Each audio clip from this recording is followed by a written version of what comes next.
Hi folks, it's me Michaela and welcome back to my channel. I am starting a new reading vlog today, about to head off to work.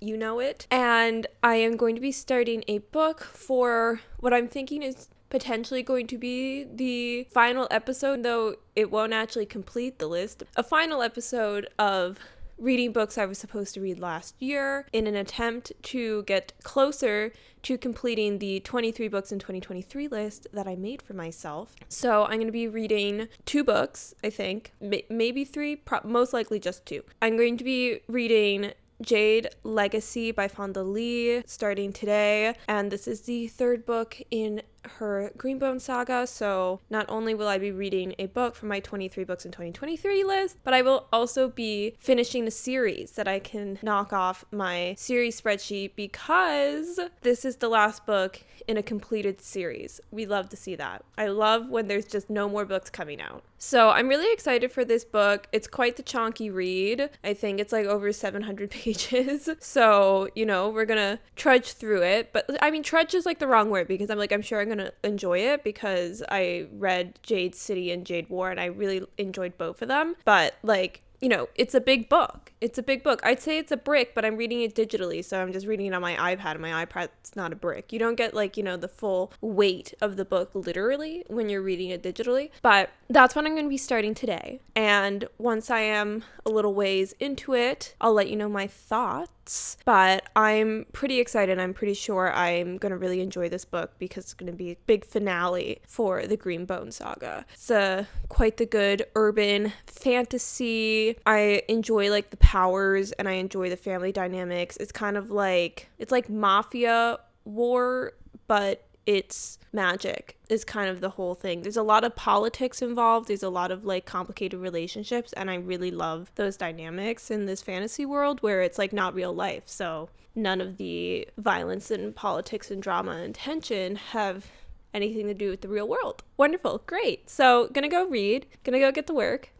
See ya. Back for an update because I finally read the first third of Jade Legacy. I was just taking my time reading this first bit because I thought I had more time to read this book. So I was doing my reread of Goblet of Fire in the evenings this week and only reading Jade Legacy while I was at work. And then I realized that this Libby loan is due back in 3 days. So I really need to start reading this book. So I'm now 230 pages in, which is about 1/3 of the way through. So I have 450-ish pages to read in the next 3 days. Pray for me. But I am really enjoying it. I have to say I really like Fonda Lee's writing. And there's a time jump that's happened since the end of the 2nd book from what I recall. And there's also time jumps that happen within Jade Legacy itself. And I am liking that when there's time jumps, there is notes kind of to show you time passing. It'll say this year, this month kind of thing. So it's easier to keep track of the time. I believe that was one of my criticisms from Jade War and maybe Jade City, but I think mostly Jade War was that sometimes it was hard to keep track of the timeline and how much time was passing in between different events because there was nothing directly in the novel saying this much time has passed. So sometimes I was getting a little confused with that. That's not happening anymore in Jade Legacy. That has been now corrected with these notations of dates so that when you're skipping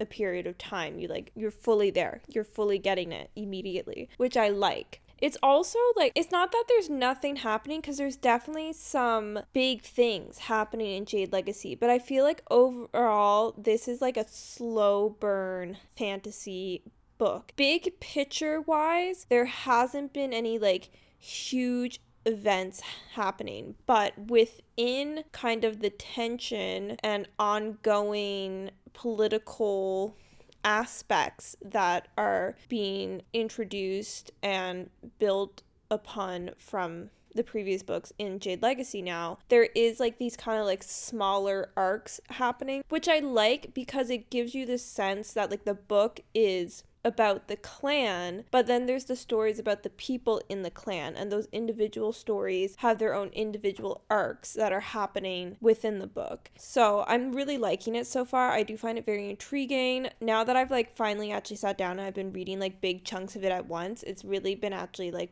more intriguing. I think I always kind of end up enjoying books more when I have the ability to just like sit down and read, as opposed to being forced to like pick it up and put it down and read it in small bursts. I'm not that kind of reader. So now that I'm getting the chance to do that, I'm enjoying it even more. I would say so far I'd be giving it like a 4-star. I'm not really feeling like, oh my god, I'm absolutely obsessed, I love this book. And I have been trying in like the last half of this year especially to be more strict in what I'm giving 5 stars in my reading. I think this is kind of sitting at a 4 right now, but of course there is like a lot of book left. There's 450 pages of this book left. It's like I have read a book and there's 2 more books length of book inside this book for me to read. There's a lot that could happen that could change my mind on my feelings towards this book, and I'm totally prepared to be proven wrong for this book to be amazing. One thing that I am missing is that in Jade War, we did follow one character more than we did in Jade City, and I really enjoyed that character. Again, I'm not like saying anything because I don't want to give spoilers about like characters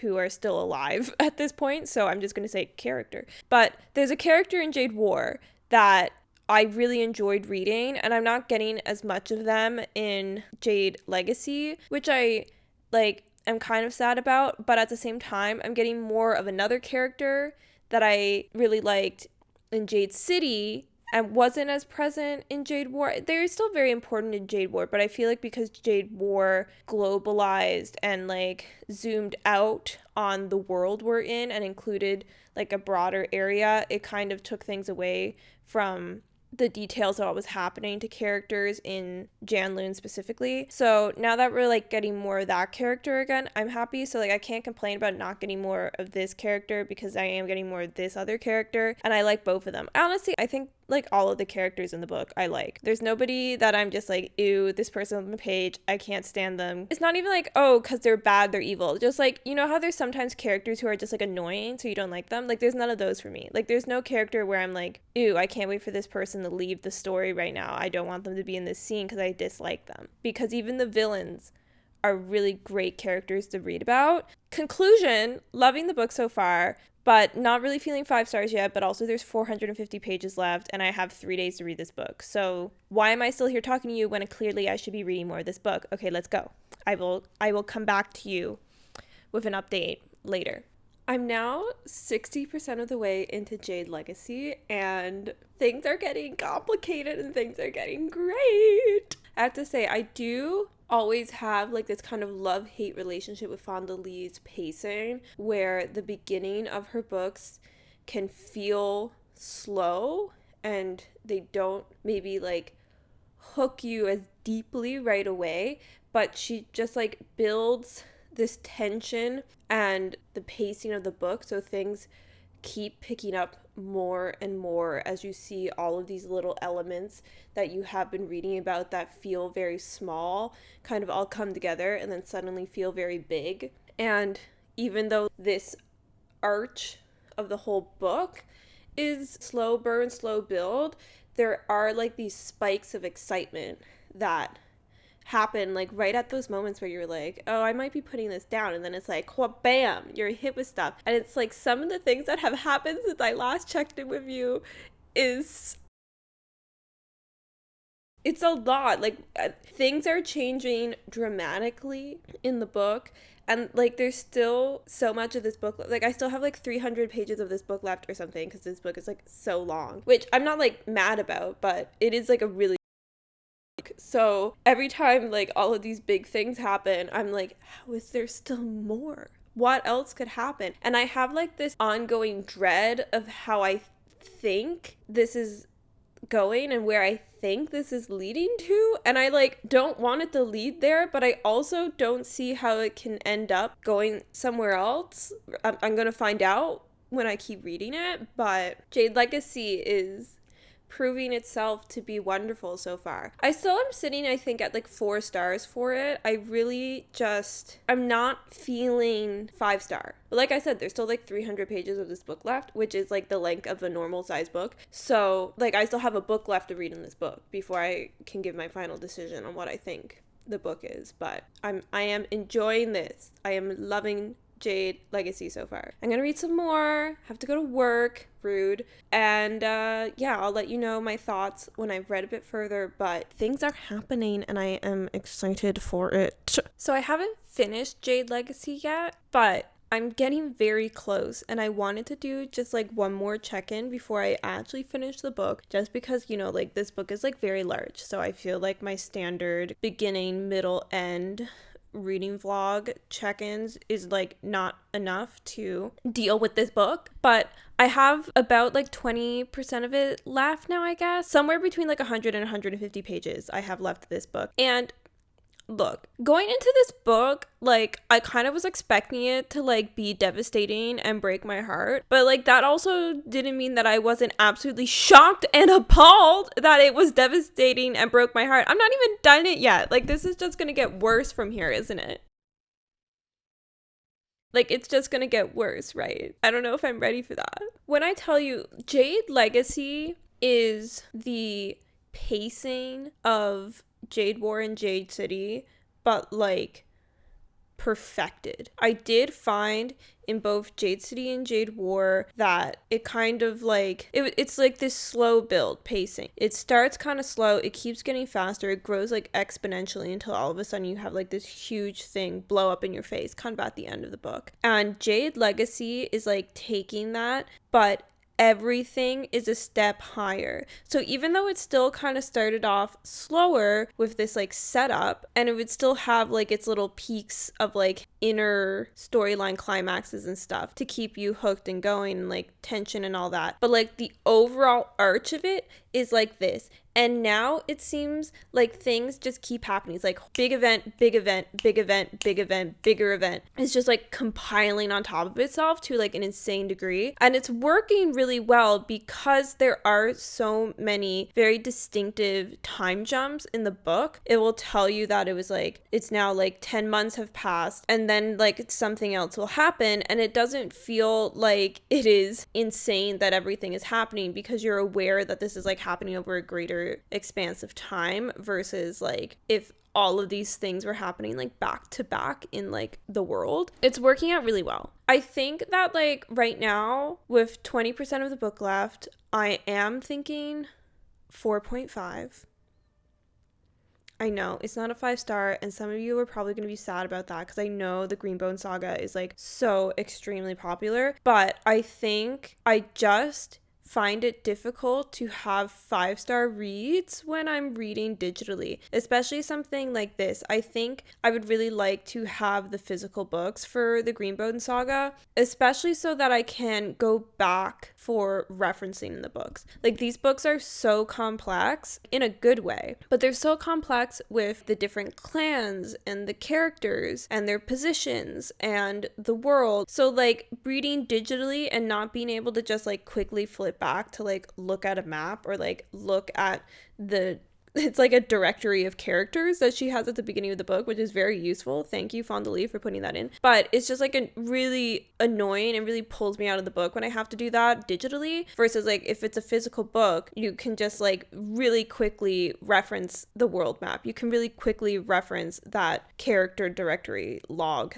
scenario. That does like take away from my reading. And then also I don't really like reading digitally. I still like reading digitally because I like reading, but I enjoy the like act of reading a physical book so much more that I do think it like kind of takes away from my experience of reading this whole series. And I did think I would buy the books when I like wanted to start the series, but then I was like, you know what, I'll just start it digitally because I don't even know if I'm gonna like it. I just think I will. And now of course I have liked it and I would like to buy the book. So I think like once I finish reading Jade Legacy, I will probably at some point buy the physical copies of the Greenbone saga so I can reread it and like experience again in my favorite format of reading. But for the time being, I have like 130-ish pages left to read of Jade Legacy, and I'm thinking I'll probably finish it today, question mark, like we'll see. I'm kind of like lazy girl mode today, not gonna lie. It is the weekend, so like that's what the weekends are for, right? But yes, I am going to read and finish Jade Legacy today, unless I accidentally have a nap, and then maybe not. But like the goal is to finish it today, and I am concerned, but I'll let you know when I'm done and if my soul is still like full and complete. Okay. I have finally finished reading Jade Legacy. Was that ever like a chunky book? But well worth the time it took to read it, because I ended up giving it 5 stars.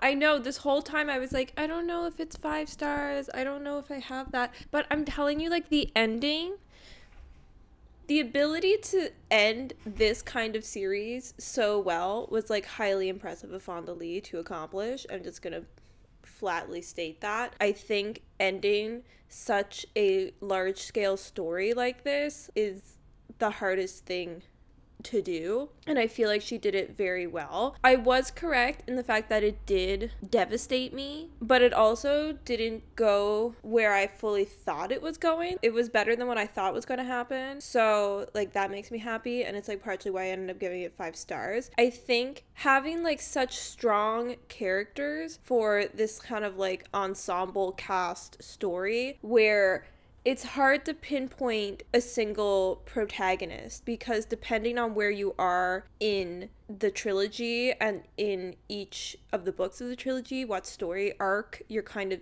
inside of the overall story changes who the main protagonist is for you. And I think the way it kind of follows all of them, it also like really increases the family connection in the story and the importance of it that is there. I just think it was so good. It was so good. This was a wonderful book. I'm so glad I finally got around to reading it, and finishing the series now has really like solidified for me that I am going to have to get at least the paperbacks of this series. I don't know if you can even get hardcovers of the Greenbone saga anymore. Maybe I could find them secondhand. I don't know. But I'm definitely gonna have to buy this series now, because I absolutely loved it, and I would love to reread it physically. Not like immediately, not like right now, but in the future I definitely would like to reread this series physically, because I think I would enjoy it even more reading it in that format. So I am, as usual, let's all say it together, on my way to work. And I'm going to be bringing The Bands of Mourning by Brandon Sanderson with me. I'm going to be starting this at work today. This is the 3rd book in Era 2 of Mistborn, the Wax and Wane series, and I'm very excited for this. I've reread Alloy of Law and Shadows of Self recently this fall, and it really like got me back into Mistborn, so I'm actually like very excited to get to this book and see where it leads. I feel like the ending of Shadows of Self has really like set up an interesting kind of starting point for the plot of The Bands of Mourning, so let's see where this goes. I'm excited. I'll let you know my thoughts after I've read it a bit, but I have been liking this series. It's very like high fantasy magic meets crime mystery novel with Western vibes and guns. So like it's a fun time. There's a lot of like action scenes. The 2 previous books have also had like mystery elements of like solving some kind of crime or mystery or scenario. All aspects of books I really like, so I'm very excited to jump back into this series, but I do have to get to work, so I gotta go. I'll let you know my thoughts later. So I am a little late with this update. Kind of meant to do this approximately 50 pages ago, but I'm now almost halfway through The Bands of Mourning, and I'm having a lot of fun with this book. This is so good. Like, the more I'm reading of like this series, with both my reread of The Alloy of Law and Shadows of Self, and now reading The Bands of Mourning, I'm kind of like realizing truly how much your mood affects your enjoyment of a book, because I'm absolutely like loving this series right now. And when I first started reading the series, and I fully admit I was like reading it despite not being in the mood for fantasy, like at the time I wasn't in the mood for fantasy, and I was like, man, nothing is happening in this book, like wow, boring, it's all action scenes. And now I'm like, oh my god, there's so many fun action scenes, I love it, woo, it's so much fun. Crime. Is my Is the camera sideways? Hold on. I feel like I'm sideways. Is that better? Are you straight now? But basically, I'm having a lot of fun with this series now, and it's making me realize how much my mood was affecting my enjoyment the first time through. So I'm really glad I didn't say no to this series when I first started it and instead said not right now, because I clearly proved myself right, because right now is in fact the right time for me to be reading this. I have to say, like, the characters are so fun. The way that certain characters have, I mean, they've all developed since the beginning of the series, but here's the thing, I don't know how many character names I can say without it feeling like a spoiler that they either are or are not still alive.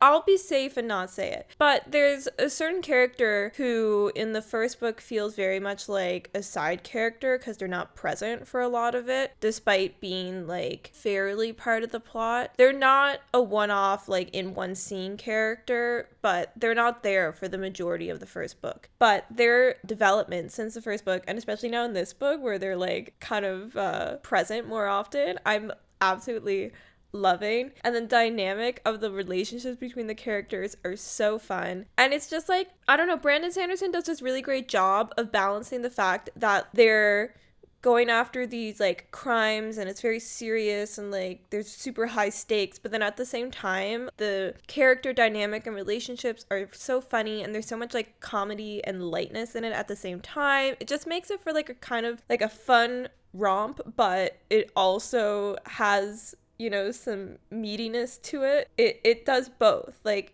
it's not just light, funny, ha, but it's also not just like the world is ending doom. It's like somehow both, and I love that. I'm having so much fun with that. So I am going to be reading more today. I'm thinking I'll probably be able to give you another update tomorrow, because even though now I'm like almost halfway through the book, my intention was to do like my usual like 1/3, 2/3 finished kind of check-ins. So I'll probably give a check-in pretty soon after this, but I'm expecting, like, now that things in the plot are like picking up more, I am expecting things to kind of, you know, a lot to happen in a short amount of time on the pages. So we'll see. But I do have to go to work. When do I not? And I will be reading more of this book, and I will let you know my updates as soon as I have them. But basically, I'm loving this book so far. Like, it's right now it's like sitting at like a 4-star. I think like the overall series, obviously I still have half of this and another book to read before I'm done this Era 2 of Mistborn series, but I will say, like, what I'm feeling is that it's like a super strong overall series, like probably not a 5-star series, but like each book is very good, but it's just not like my favorite thing in the world. I'll probably still reread them at some point because, like I said, they are fun, but I'm not thinking I'm gonna be like, oh my god, this is one of my favorite series of all time. Is not kind of how I'm feeling about it, but that's fine because not everything has to be my favorite series of all time, right?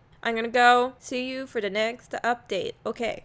I am back, and I'm now about 2/3 of the way through The Bands of Mourning by Brandon Sanderson, and I'm still having a great time with this book. We're kind of on like a mission right now, and I do love the mission work. I also just like, I love Wayne, okay? I'm pretty sure Wayne is my favorite character, but I do love all of the characters, but he's just always there to provide some kind of comedic relief, and I love that. But we're on some kind of like mission right now, and what we're discovering through that is like pretty interesting, and I think is like potential like Easter egg for other parts of the Cosmere. I've only read like Era 1 of Mistborn and now Era 2, so I haven't read any of the other Cosmere books, but I do know that all of like Brandon Sanderson's Cosmere stuff is like interrelated and he puts Easter eggs in it, so I feel like potentially what I'm at right now is like a reference to another book in the Cosmere, another space in the Cosmere that I just like don't know of. I feel like it's referencing something. You know, like when you're reading something, you're like, I feel like I could potentially know what this is. Like, I feel like this is a hint. But like, it's okay to not know. I don't think I need to know because it's not like a necessary thing for understanding this book, but it's just like a fun little tidbit. It is. So having a good time, more mission stuff to go. I'm really intrigued about how this book is going to end because I have like about 170 pages left, and it's like, how much is going to happen in these next 170 pages? Right? This is like my one thing about these books is that somehow there's always like a lot happening, but also not a lot, because the like action scenes, which are so fun and I love them, but because they're so detailed, they take up like a lot of space. Like they take up a lot of pages describing action scenes. So you could be reading like 20-30 pages and it all be like one scene that is a span of a few minutes or maybe like an hour or something, because it's like all fight scene stuff. So like it ends up that you've like read a lot of pages, but like plot wise not a lot has happened because of the action scene. So anyway, in conclusion, I'm curious about how much is going to happen in the last 170 pages of this book. That's the thoughts I'm having. That's about it. Having a great time, really liking it, really excited to finish this book. Probably going to finish it today and give my final update on this tomorrow morning. Also, I'm in weekend mode. That's why I look like this. See ya. I finished reading The Bands of Mourning yesterday, and oh my god.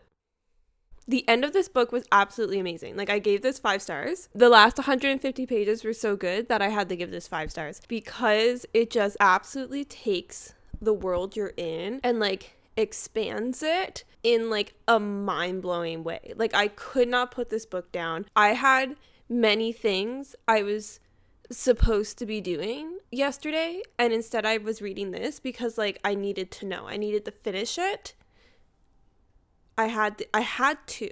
I had no other choice. Like, I wouldn't be able to live not knowing. So I finished reading it and I gave it 5 stars and it was amazing. And I'm so excited now to like finally get to The Lost Metal, the 4th and final book, and Era 2 of Mistborn. But then I'm also like, oh my god, what am I going to do when I finally finish like all of Mistborn? I believe there is going to be like a Era 3 Mistborn novels in the future. I think there's going to be like a 3rd iteration of a series, I think. If I'm making that up, like, let me know. But for some reason that is a thing that's in my brain. But as far as I know, if it is going to exist, it is not going to exist anytime soon. So like I only have one more book left to Mistborn, and then it's like, what do I do with my life? I'm gonna have to find a new fantasy series to start reading. This was like so good, and I'm like,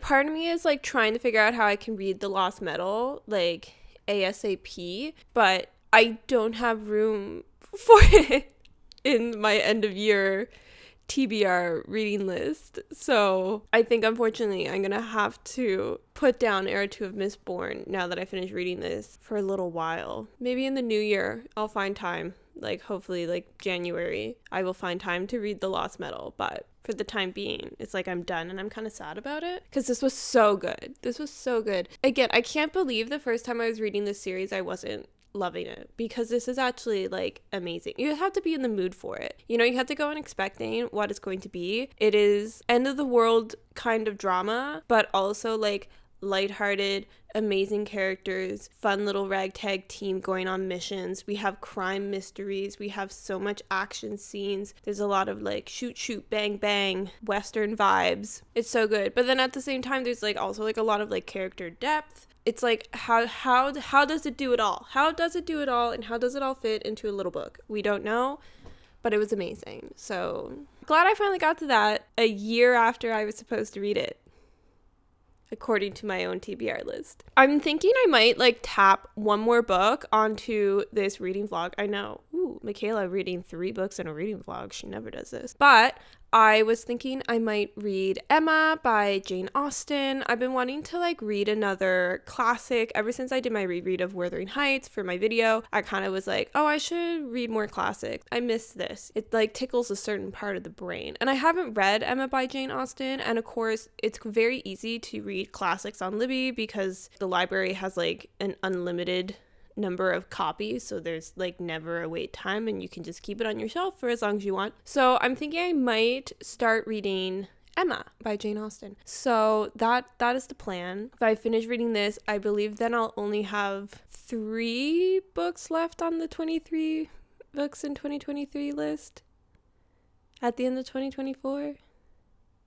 Gosh, I'm so behind on these TBR lists that I make. But that's the plan. I'm going to start reading Emma, and I'll let you know my thoughts on Emma once I'm a bit of the way into it. Have to say, this is definitely like a very like sudden turn for this whole vlog to be like high fantasy, and then like classic novel. But that's what we're doing. So, gonna go do that. I've read volume 1 of Emma because conveniently Emma is written in 3 basically even length volumes, which really aligns well with how I do my reading vlog check-ins, and that makes me happy. But I have finished reading volume 1 and I am really liking it so far. I feel like Jane Austen in Emma is like, her writing is just like very witty. Also, like, just to give you some context on Emma, I can actually talk about the plot of this book because it's not deep into a series, but we're following Emma, obviously, in this book, and she is the mistress of a house. She lives just with her eccentric and highly anxious father. She does not intend to ever marry, but she does really love playing matchmaker and kind of like taking all the people in her lives and like trying to, not like maliciously, but she does try to like manipulate them into doing what she thinks would be best for them. And so that's kind of what we're following. And she often believes that she's much more knowledgeable in things than she actually appears to be. So it's kind of fun. I feel like Emma is this character that is like quite annoying, but I think you're supposed to find her annoying. Like, I don't think you're supposed to be like, oh yes, Emma is correct in everything. I love Emma. Like, the part of Emma that you like is that she's like this main character who is like very flawed, but it's like funny because in a way it's, again, like, she's not doing anything maliciously. Like, she thinks that she's like, I'm setting these people up and this is gonna be great, oh my god, like I'm gonna pretend that my shoe is untied so that I can like let them talk and stuff. Like, you know, she's just like everything. It's kind of like a game to her. So it is quite fun. I'm having a good time so far. I will say, as it is with like every classic book I read, because I'm not reading classics constantly, whenever I go to pick up a classic novel, I do have like a little bit of a barrier of just being like having to reread things a couple of times to just get back into the prose and the writing style of like classic novels, because obviously like I am living in the 21st century, so we don't really talk like that anymore. And it's not that it's like difficult to understand, it's just that word choice and even some word spelling and also, you know, just like overall tone and also like a level of like formality is in the writing style that obviously like we wouldn't use now. And so it just takes like a tiny bit of adjusting to get into that writing style, as it would take you to get into like other writing styles as well. Like if you're reading something that is like a modern book but it has more of a like poetic and like flowery kind of prose, you know, like that's going to take you a bit of time to adjust to versus something that is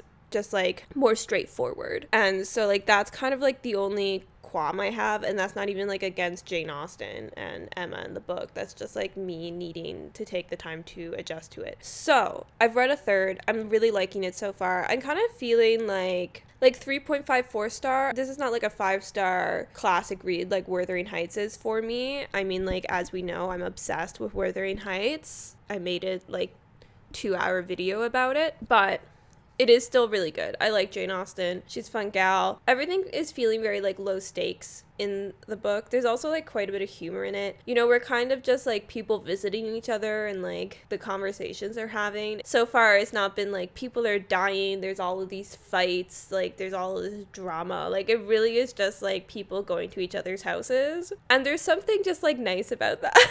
So it's Friday. I have to go to work. I'm in my casual Friday outfit because, guys, it's like cold and I just like can't be asked. I made this sweater. It's not amazing. It's the first sweater I made, but it will keep me warm. So I'm gonna go to work and I'll let you know once I have finished reading volume 2 of Emma. So I finished reading volume 2 of Emma now. So I'm 2/3 of the way through the book. I have about 170-ish pages left, which is like mildly concerning because I thought I would finish Emma this weekend, but it is Sunday and I have a lot of other things to do, so I don't know if that's gonna happen, but like, girl, I'll try. Anyway, I guess I'm supposed to be talking about the book. I'm feeling like, I don't know, it's like a weird feeling I'm having about Emma because I'll be reading it and I'm like thinking in my head, I'm like, wow, like really like nothing is happening in this book. The pace is what one would call slow. The pace of this book is in fact the turtle and not the hare in that one race. It's not feeling zippy. But then also at the same time, tell me why I feel so passionately about my dislike for Mrs. Elton.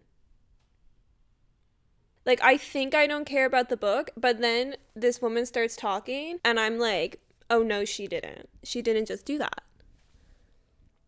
I feel like this book is really about the characters. It is like a no plot, just vibes kind of book. It's more in that realm. Obviously, like, there is a plot, but like, what is the plot? I can't necessarily tell you, other than like Emma is matchmaking and she thinks she knows more than everybody else when she is in fact wrong, and that is kind of funny to me. But the characters in this book are like, they're so unique. You know, you have Emma's father, Mr. Woodhouse. He's like very anxious. He's worried about health constantly, and it's like all he thinks about and all he talks about, and he's like constantly worried about everybody's health and what they're eating and what's good and what's not and what's wholesome and all of this. And then you have Miss Bates, who just talks nonstop. Nobody else can get a word in. This woman's not even breathing. She's popping through 7 different topics in one sentence. Me, I am Miss Bates. But, you know, like, just each of the characters in the book are just like so uniquely themselves that it is great. And I'm really loving that. Like, I love the characters, and I kind of also really love how Emma apparently seems to hate Jane purely because Jane is like, she's not like perfect, but she's like that typical everybody thinks nicely of her. She's better at the piano than Emma is, and like Emma kind of just dislikes her for that reason.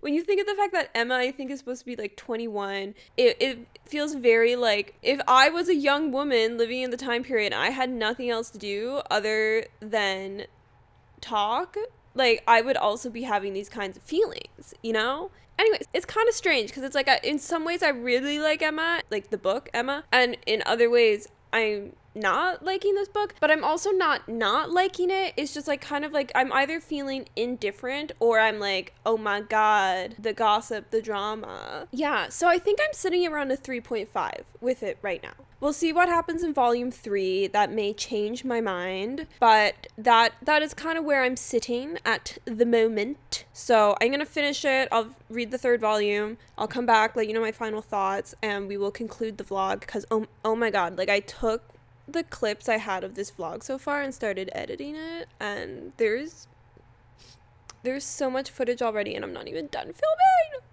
Why did I do this to myself? Anyway, like, I have to live with it now. That's the plan. I'll get back to you when I'm done, Emma. Okay, bye.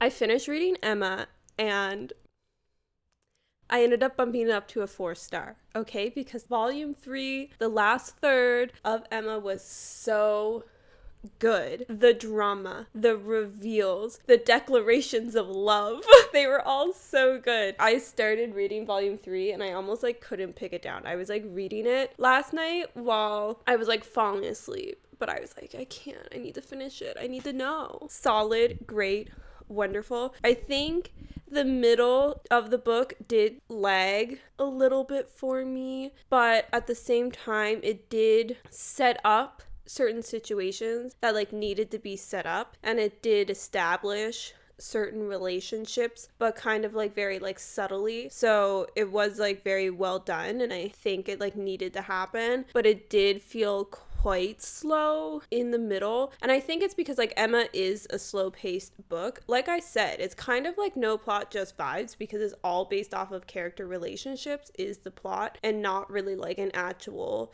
through line kind of story. So because like the relationships of the characters is the plot, it feels quite slow paced. And when you're at the beginning, like the first third, it is interesting because it's like setting up all of these fun characters for you. And then the the final third is of course like the drama, the reveals, the conclusions, you know, so like it's where everything kind of comes together, and that's exciting. But like the middle then is just like the middle where you're just getting more setup, but you don't get any of the So the middle of it was a little difficult for me, but I did end up quite enjoying it. I do like Jane Austen's writing, and I do like reading a classic every now and then. I'm glad I was able to squeeze another classic read into the year before it ends. And now I believe I only have 3 books left to read from my 23 books in 2023 list, and I'm really hoping I will finally read them in 2025. However, once it's 2025, I cannot read them for a books I was supposed to read last year video, because they are then books I was supposed to read 2 years ago. And I think that just, one, doesn't roll off the tongue as easy as if books I was supposed to read last year